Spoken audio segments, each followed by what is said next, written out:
pagi anak-anak, bagaimana kabar kalian hari ini? Miss harap kalian semuanya sehat-sehat saja ya. Oke, meskipun kita masih tetap belajarnya secara daring, belum bisa bertatap langsung, tidak apa-apa, kita tetap memanfaatkan teknologi yang ada saat ini untuk tetap belajar ya. Siapa yang di antara kalian terus mengikuti pembelajaran secara daring ini, Miss yakin itu adalah orang-orang yang masa depannya akan mencapai kesuksesan. Kenapa? Meskipun banyak halangan, rintangan, tidak dipantau oleh guru secara langsung, tidak langsung datang ke sekolah, tapi ada niat dalam hatinya tergerak untuk tetap melaksanakan proses pembelajaran. Bagus. Oke, sekarang kita akan melanjutkan materi kita yang berikutnya, yaitu tentang proses pembentukan urin.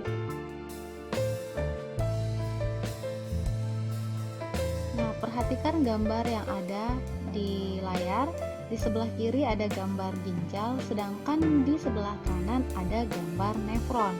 Nah, nefron inilah yang berfungsi sebagai tempat untuk proses pembentukan urin. Nah, ini adalah gambar nefron apabila kita perbesar. Proses pembentukan urin pada manusia terjadi melalui 3 tahapan. Tahap yang pertama adalah filtrasi. Tahap filtrasi ini terjadi di glomerulus. Filtrasi adalah proses penyaringan. Jadi, darah yang akan disaring akan masuk ke badan Malpighi, yang di dalamnya terdapat glomerulus dan kapsula Bowman. Nah, darah yang akan disaring akan masuk ke dalam glomerulus, kemudian akan dihasilkan urin primer. Disebut sebagai urin primer karena masih mengandung zat-zat yang dibutuhkan oleh tubuh. Sehingga urin primer ini harus masuk ke tahapan yang selanjutnya. Urin primer dari kapsul Bowman akan masuk ke dalam tubulus contortus proximal atau disingkat dengan TKP.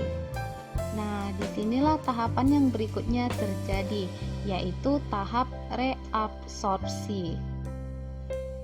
Pada tahapan reabsorpsi ini terjadi proses penyerapan kembali zat-zat yang masih dibutuhkan oleh tubuh, seperti glukosa, air, dan lain sebagainya. Proses atau tahap reabsorpsi ini akan menghasilkan urin sekunder.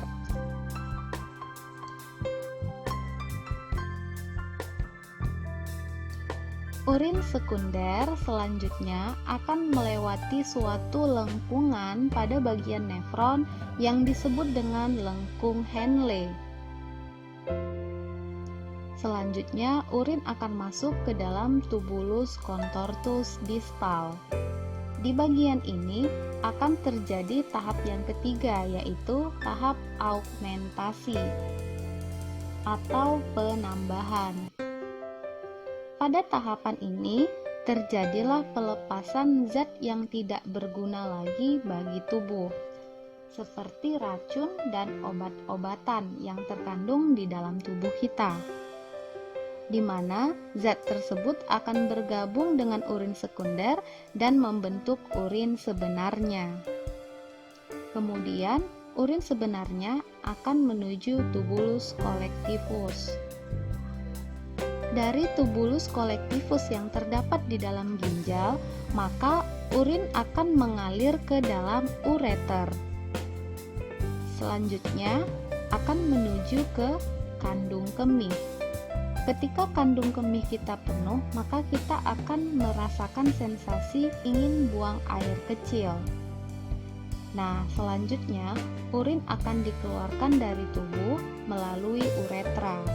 Urin pada manusia mengandung zat-zat seperti urea dan urobilin. Urea menyebabkan urin seseorang akan berbau menyengat, sedangkan urobilin menyebabkan urin kita berwarna kekuningan. Urin juga mengandung berbagai zat-zat yang tidak dibutuhkan oleh tubuh lagi, sehingga harus dikeluarkan dari tubuh kita. Berikut ini ada beberapa soal yang harus kamu kerjakan untuk melatih pemahaman kamu tentang proses pembentukan urin pada manusia. Silakan kerjakan latihan soal berikut di buku latihan kamu.